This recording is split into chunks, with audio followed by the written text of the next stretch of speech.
Welcome to the Language Innovators Podcast. My name is Dr. Linh Phung, co-founder and CEO of EduLink, the hub for task-based language teaching and learning. And today it's our pleasure to have Dr. Hayo Reinders with us to talk about the dark side of personalization.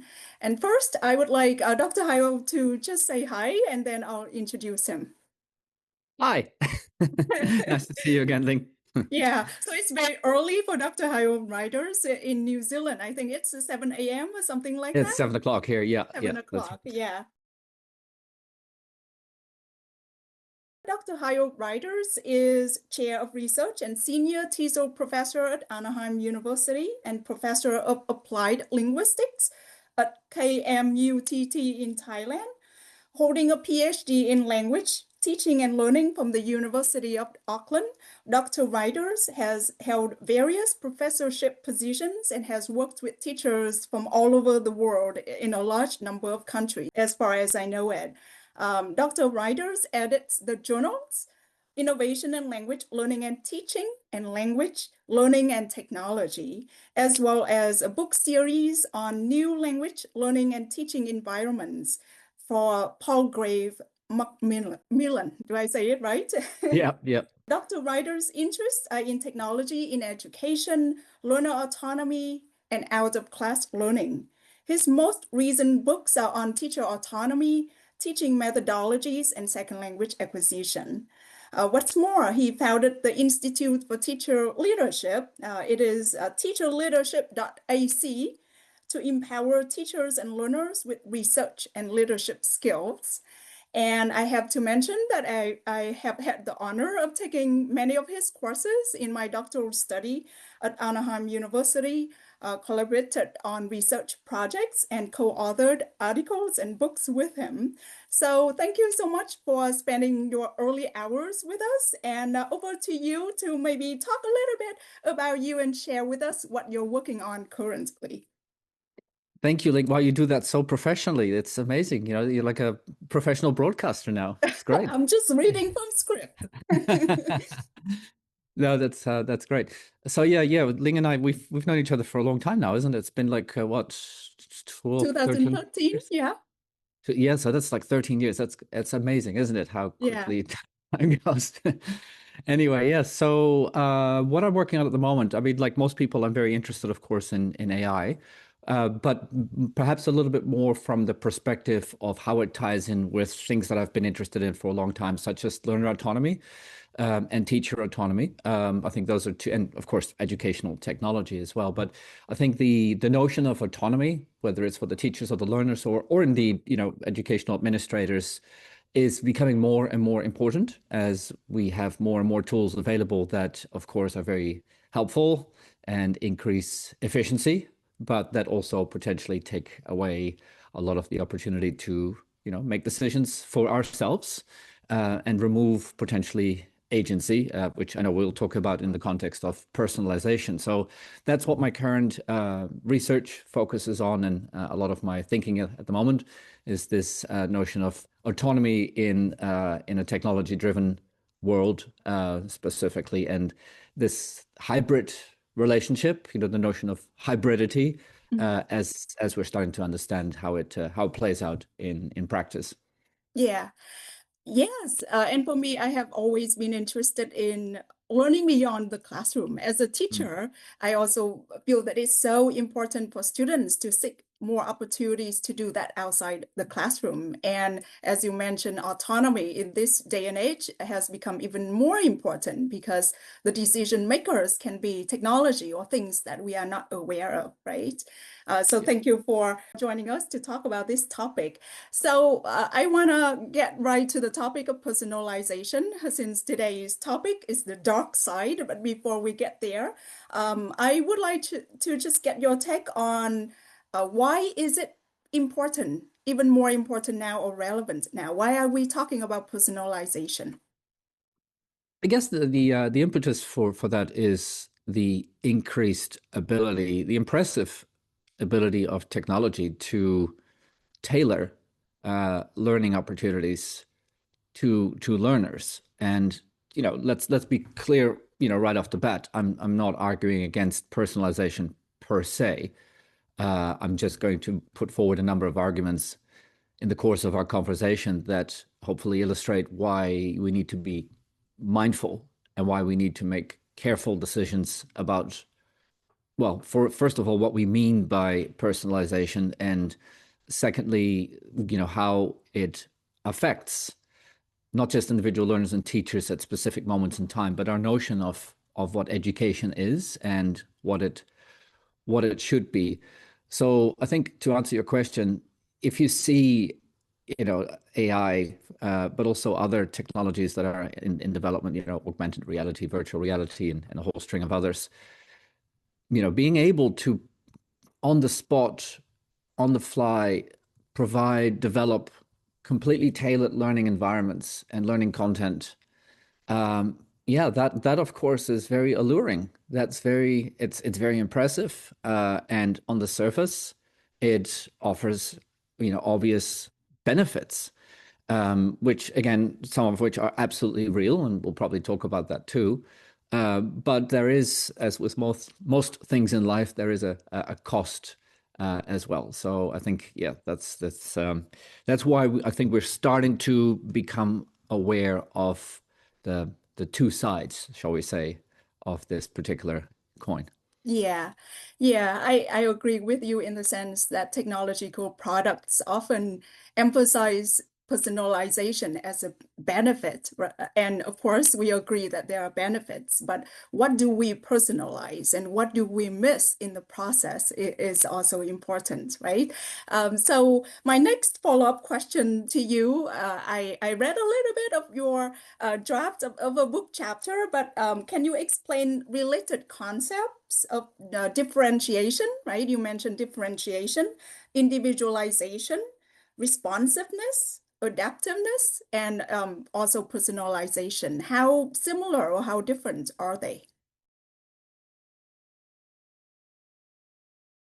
Yeah, that's a good starting point. I've put together some of these on the slide that you can see behind me, and maybe we can share this later as well in the show notes.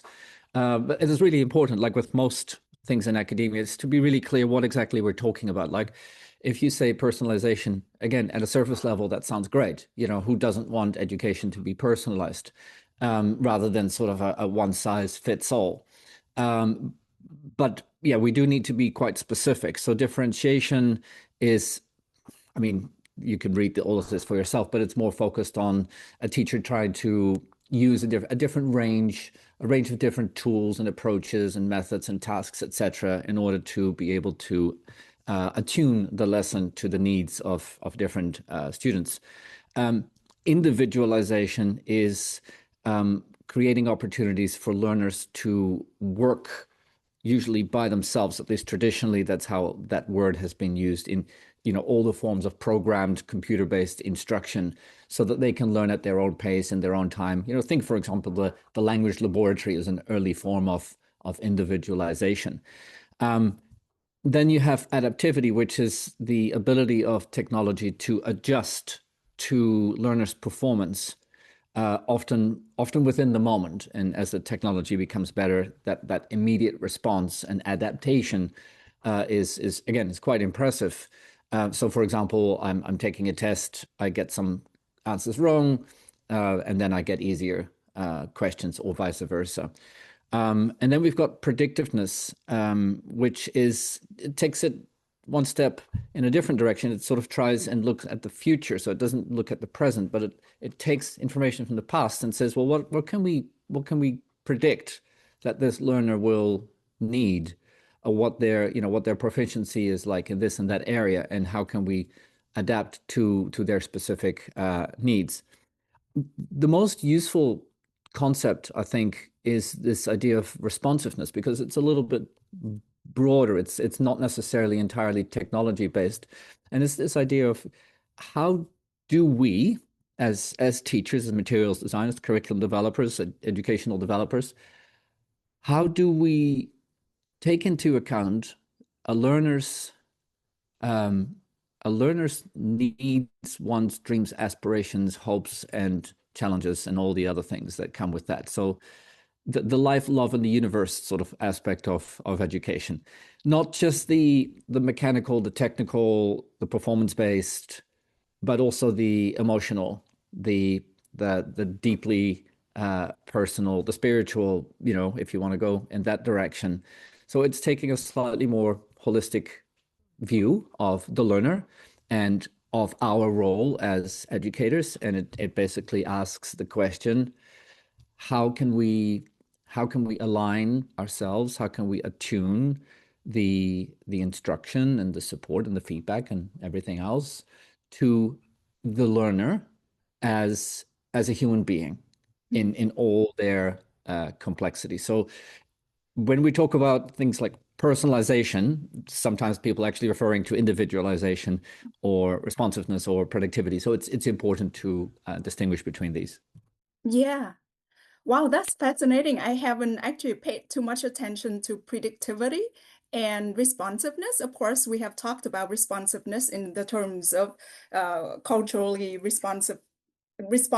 Among the list of the concepts there, I feel like I'm a little bit afraid of predictivity in the sense that you use the past data to predict the future, and maybe you put learner in a narrow path, right? Instead of Mm-hmm. exposing them to maybe all aspects or different aspects of education, or being responsive to the whole person, as you just mentioned. So that's interesting, and thank you for broadening our thinking with these concepts for sure.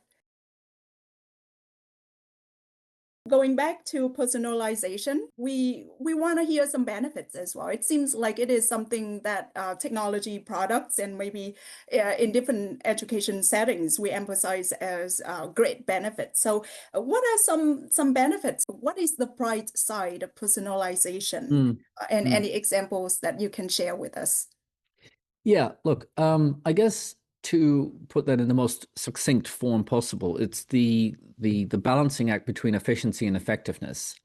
Efficiency of course, is doing as much as possible with a limited number of resources, right? It's extracting as much, as you can from the time and money and teacher resources and whatever that is available. Um, and then on the other end, you have effectiveness, which is trying to maximize potential value and making that the primary focus. And of course, in an ideal world, we could we could achieve both, right? We could have unlimited efficiency and speed and at very low cost at an extremely high quality. And of course, in reality, that never works. So it's always a balancing act. So to my mind, one of the greatest contributions that personalization, just to use that term as a catch-all concept, makes is that it really helps a lot with increasing efficiency. Whether or not it also helps increase effectiveness is less clear, and some recent meta studies, including some actually very interesting reports, I'll give you the links, maybe we can put those into the show notes as well, by the OECD and UNESCO. They've just recently put out reports on the benefits or otherwise of, for example, tutoring, which is, online tutoring, AI-based tutoring, which again is usually highly personalized, usually individual, by the way. And it's quite unclear if, when, and how that works. As in, does it enhance language acquisition or does it enhance math acquisition, whatever the case may be? So the effectiveness question is as of yet actually unresolved, which is interesting, because it goes against what a lot of, for example, companies have been telling us, a lot of commercial interests.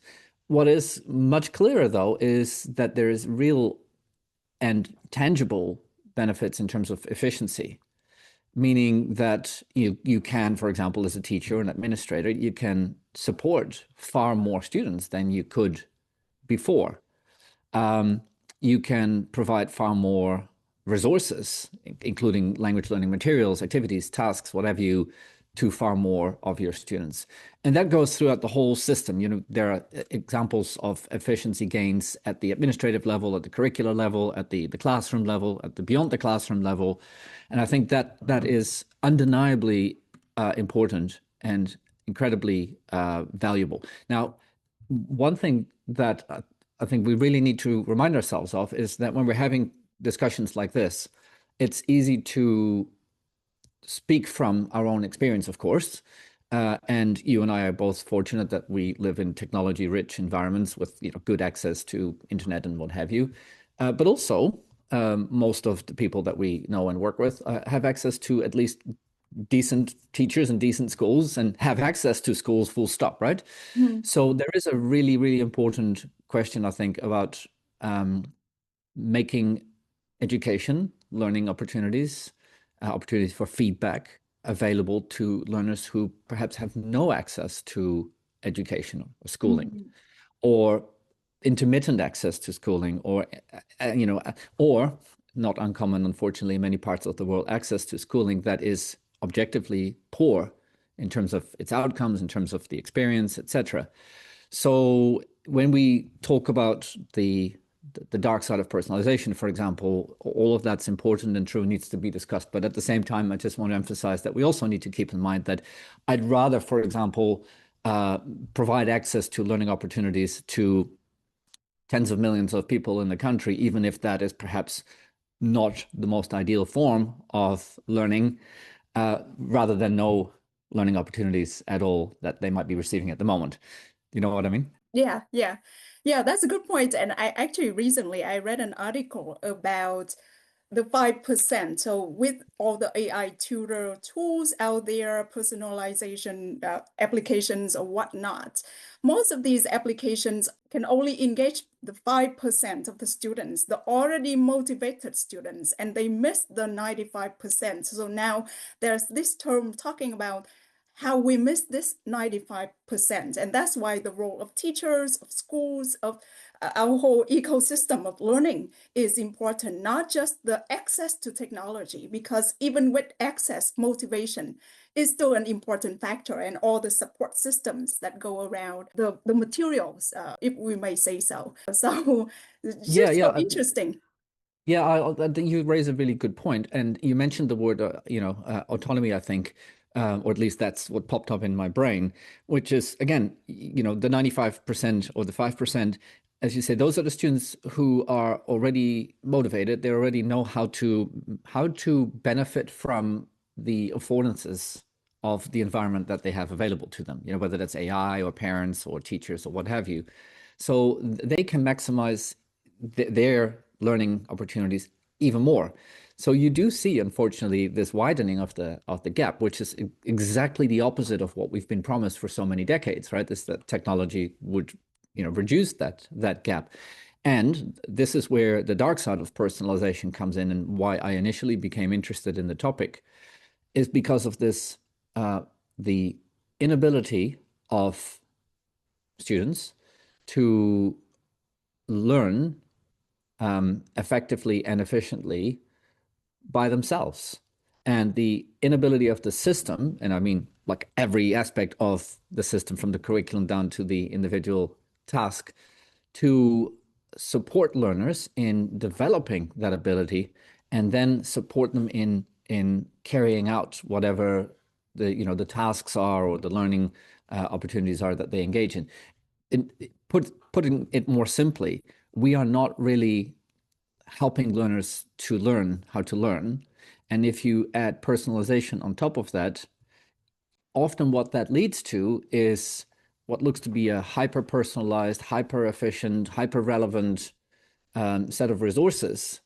But of course, there is no room for choice anymore because there doesn't have to be choice because everything is already perfect. Now, leaving aside the fact that, what is provided may not be perfect, and we'll come back to what is being provided and why that's often not actually as good as it may look. Leaving that aside for a moment, even if it was perfect, you've still completely removed the need and therefore over time the ability for learners to make decisions for themselves.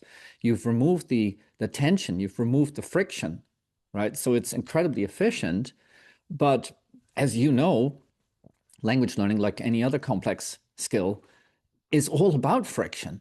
And as human beings, more generally, you could argue that we really only primarily learn from friction, right? Things go wrong, things take time, things are frustrating, you get a headache.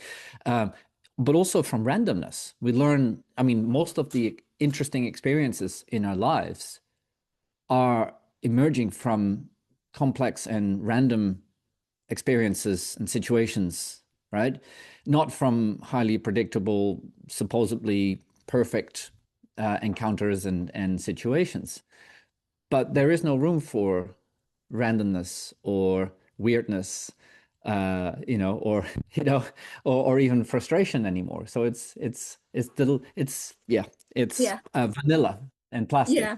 Yeah, wow, that's such an interesting point. And we are talking about the dark side now, I guess, in terms of paradoxically, personalization here can mean that there's no choice left for the learners because the system or the technology system decides that for them. What is next, Mm, right? So that is so interesting. And what it limits as well. And talking about what I read or my colleague Nick and I are really interested in these kind of things. And I remember he sent me an article about this system of schools in somewhere in Texas. And they want to use computer systems to teach students. But then it's personalized and it kind of harasses students to the level of mastery that they feel like they are trapped and they mhm. feel stressed. Let's mention Duolingo, a very popular app, and I'm sure that it's interesting and exciting. But sometimes I feel like I am also trapped in their system of lessons. It asks me to repeat things over and over again. And I feel like I don't need to repeat this. I don't care about this, but that's how it is. So that is maybe a kind of a concrete example of personalization that Mhm. limits choice in some way. And I feel like I learn less. Mhm. Because of it. Do you want to add any other points in terms of the dark side of personalization? We talk about Yeah, choice, maybe isolation, learners learning in yeah, isolation. Yeah. yeah. That's one of the key ones I was going to talk about. I mean, the other, of course, is you've already hinted at this. Is you said I don't care about this, and so what you are provided with may not actually be of genuine value to you because, well, first of all, you haven't been part of the decision making process as to what it is. So we know from, of course, self-determination theory, Yes. the autonomy aspect. If we have control over the environment, if we feel that we have agency, then we are more motivated to learn, etc. If that is taken away, even if it's very efficient, then still we are no longer as invested in whatever is taking place. So that's part of what you're describing. But then the other potential drawback is that, and Duolingo is a good example, but certainly not the only one, is that in personalized environments, we often end up learning alone. So I think it's Turkle who described this as um, learning alone together. Mm, So this idea of being in a classroom with other people, but actually everybody's doing their own thing, staring at a computer screen or phone. And yeah, we are sort of in a group, but actually not really at all. We might as well be on opposite sides of the planet. Now, that is in and of itself a weird thing, but it's also, of course, from a learning point of view, not optimal. Certainly not in the long term, because as you know, the the long term development of language learners is hugely impacted by the social interaction that we have with people, not only because we get energy and motivation, etc., from others around us, that adds the randomness that we talked about earlier, but also, of course, opportunities for interaction, opportunities for L2 output, L2 input, negotiation of meaning. That's not efficient. If you look at it as an AI would or a computer would, you probably say, well, that's a lot of random noise. This negotiation of meaning. Here's the answer. Just guys, stop talking. Here's the solution to your problem. But that's not how language learning develops in the long term. And that's even before you talk about the social aspect in terms of culture, in terms of, our backgrounds and our identity, which of course take us much further away further and further away from, hyper personalization. That reminds me of a video that I watched as well. And the speaker there disputes the idea or the promise of technology to revolutionize education. Whatever promised before has never happened. And his argument is that what if what is happening now is already the best way that education can be organized? Students learning in their community with the guidance of the teacher. So what if it is already kind of the best setup? So that's interesting in terms of it's ironic as well that we are working on a technological product, but I do realize that learning is inherently social, and even with second language acquisition, I do believe in the diversity of input, the diversity of tasks that students encounter, rather than this narrow path of personalization. So yeah, just want to share that comment in terms of Yeah. what if the classroom setup is already kind of the best way that students can learn together under the guidance of the teacher? It reminds me of this idea that, I think it was Churchill who said this, that democracy is a terrible form of governance, but it's the least bad of all the available options, something along those lines. So Yeah, democracy is messy and it's terrible, but everything else is worse. yeah, So, and maybe it's an analog to what you just said. Maybe the current education system with the schools and the messy classrooms and whatever, maybe it's the best we can hope to achieve because of the diversity of people and the randomness of learning and all these elements that we can't really control for. I mean, it's a nice idea, right? That we can control our lives, that we can control learning and teaching. And I guess this is where we get to the real heart of personalization and maybe the darker side, as in it's the least visible aspect of personalization, hence dark, which is really a question about the nature of education. It's not just about learning, right? It's not just about acquiring knowledge or skills, but it's about education. It's the whole process. It's the entire journey that individual learners go through together with others. And it's the question of what we would like that journey to be. Yes, we can get from A to B more efficiently, right? If we take a plane. But maybe we don't want to get from A to B as efficiently as possible. Maybe we would like to do some sightseeing along the way. Maybe we don't want to take a plane because it's bad for the environment. There are a lot of deeper questions here, which is the most important to which of which to me is, how would we as a society like to support, especially our children as they grow up, and of course everyone else, in fulfilling their personal aspirations and living out their values and exploring what those values would and should be. That is education, right? It's yes, of course, it involves math and biology and PE and language, but it's all wrapped up in something much more important and much bigger. And personalization risks completely ignoring that, in service of efficiency gains. yeah, yeah, yeah. So let me ask you a practical question then. Talking about personalization, then what should teachers know about this topic? Or how should they think about working with the resources and the tools that are available to them to maximize student learning or to enhance education, as you just mentioned? Yeah, it's a good question, and thanks for bringing us back to the real world and practical questions.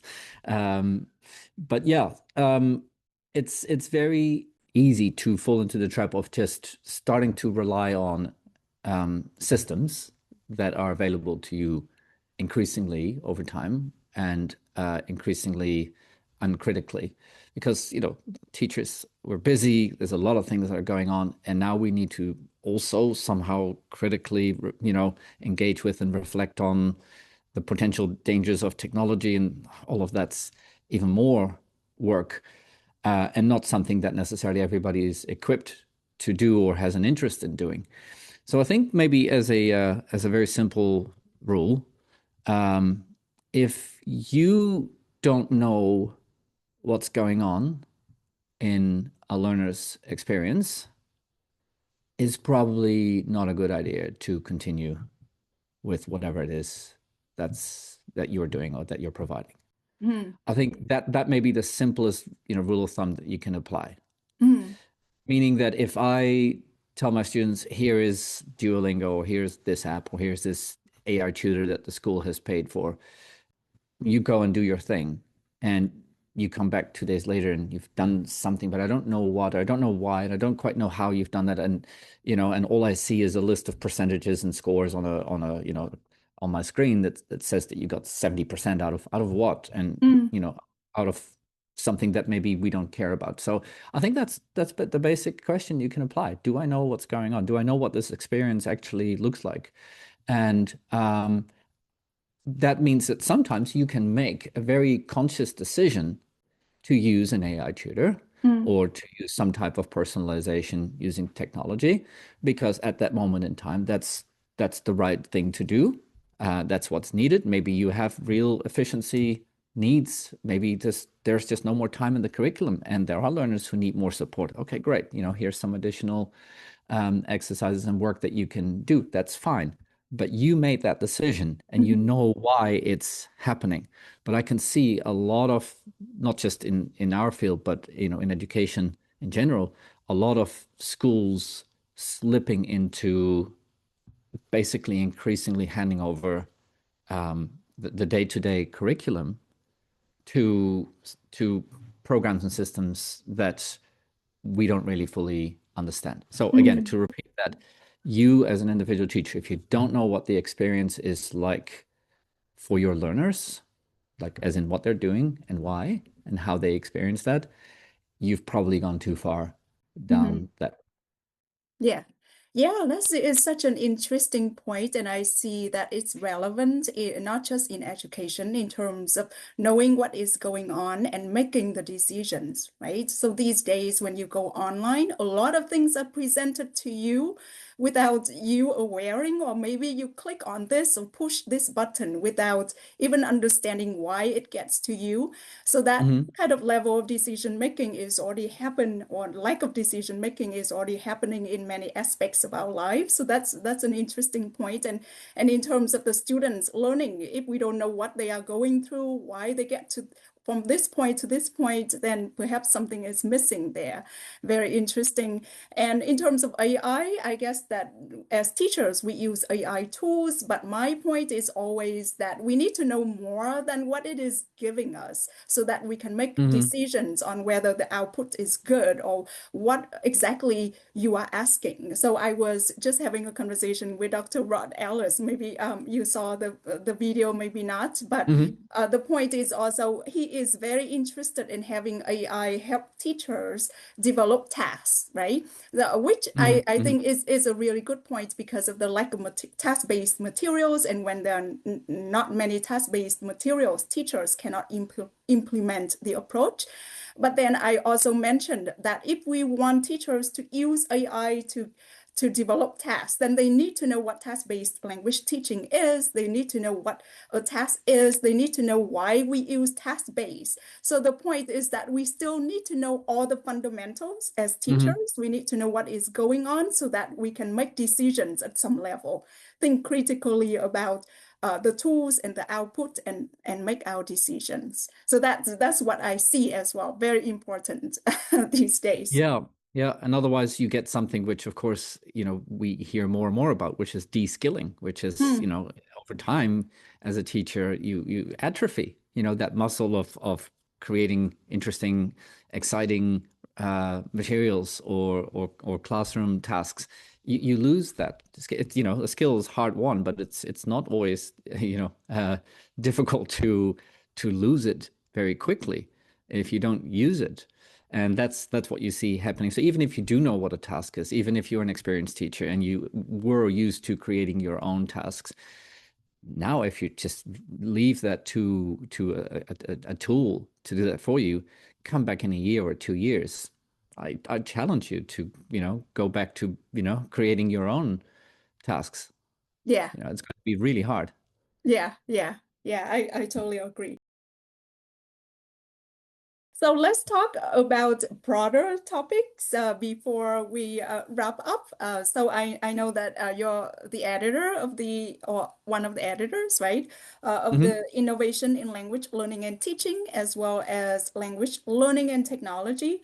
So what are some recent interesting findings that you can share from these journals, talking about innovation and emerging technologies or experiments?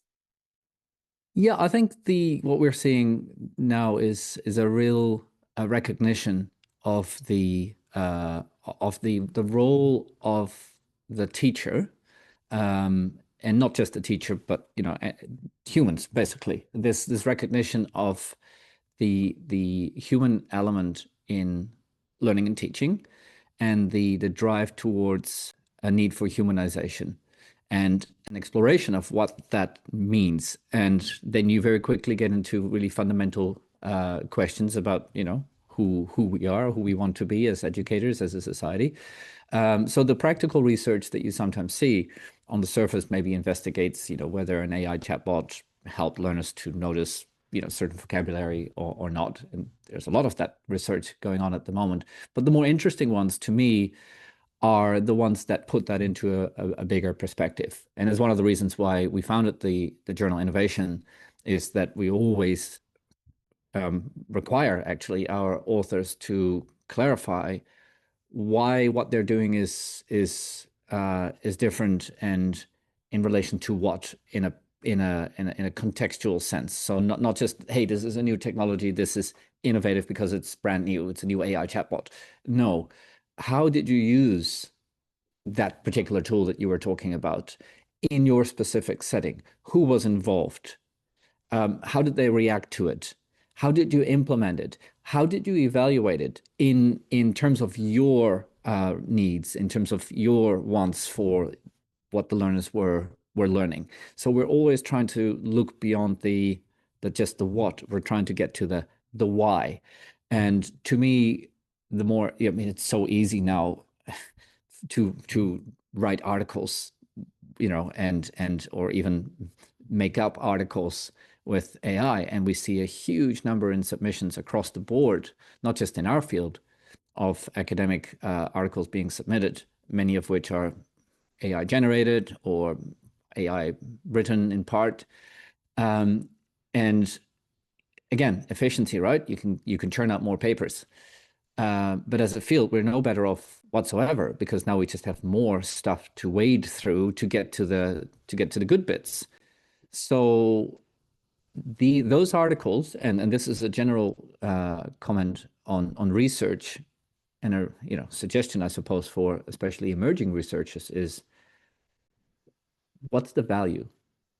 Have you clarified, not as just what the value as in what's the outcome, what's the efficiency gain, but what is the value as in what are the values that underpin what you're doing and why you did it?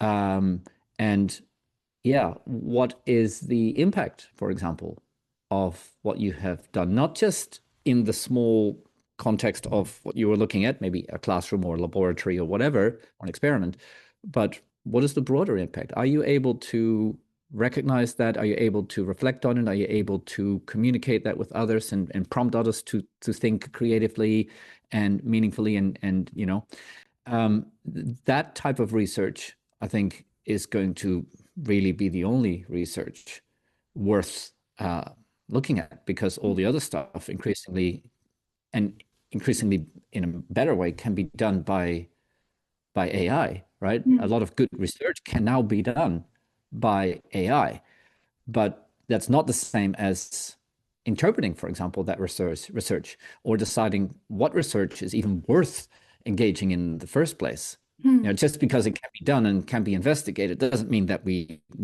need to investigate it, right? mm, Just because something can be measured doesn't mean that we want to. So yeah, the general theme, I guess, in response to your question, is that the best researchers, uh, which doesn't necessarily mean the best researchers at a technical level, but the best researchers are able to position their thinking, their findings, their research in this broader uh, context Mm, and make it about the humans, whether it's the human as a researcher or the human as the learners or the human as the parents. But that humanization, I think, is the key word for the next few years. The research that mm. does that will continue to thrive, and the researchers behind it. And research that doesn't, I think, increasingly is just only going to be read by other AIs and synthesized and presented to researchers as a little building block, but not as something that we would want to consume as readers ourselves. Mm. Oh, wow. Okay. Interesting. I also haven't had time to write so much, but honestly, for me also, I still value the human ideas and stories and writing. Mm, So even with short posts on Facebook or something, I want to share something real about me, things that mm. I do, things that I write. So in terms of what to value, at least for me, that's what I value as well. And it's interesting that you mentioned in terms the human centered and humanization, or the focus on the human ideas in research. So thank you for sharing that. My last question to you, now that we are coming close to the hour, is maybe share with us some of the exciting projects or ideas that you have, or future plans that you have. Have you got another hour? uh, Yes. no, it's an exciting time to be in our field. It's really exciting. There's a lot of challenges as we've discussed, but there's also so much opportunity and there's so much happening. I mean, it's certainly not boring. I mean, I find it a fantastic, great, inspiring time to be alive and to be in our field. One of the things that I am personally very interested in, as you know, is teacher leadership. And I think now teacher agency, teacher autonomy is, as the flip side of learner autonomy and learner agency is more important than ever. And so, you mentioned earlier, I started the Institute for Teacher Leadership several years ago now. And one of the things we did was develop an online course that is self-paced, so people can jump in and out whenever they want. But there are other people there as well. So it's sort of asynchronously together. And you obviously you watch videos and you read texts and there are tasks that you respond to, but then you also respond to other people's responses and you read other people's comments and so on.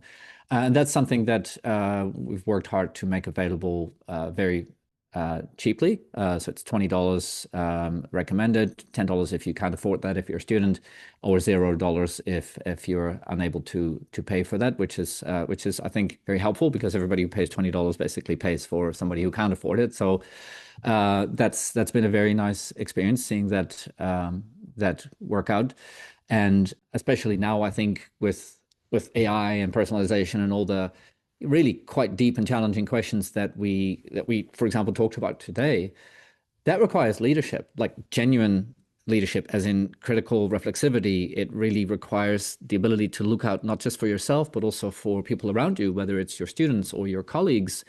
It goes back to fundamental questions about your values. And to me, that's what true leadership is about, is recognizing all these forces and being able to communicate them to others, bring people along with you towards a shared set of values or an aspiration.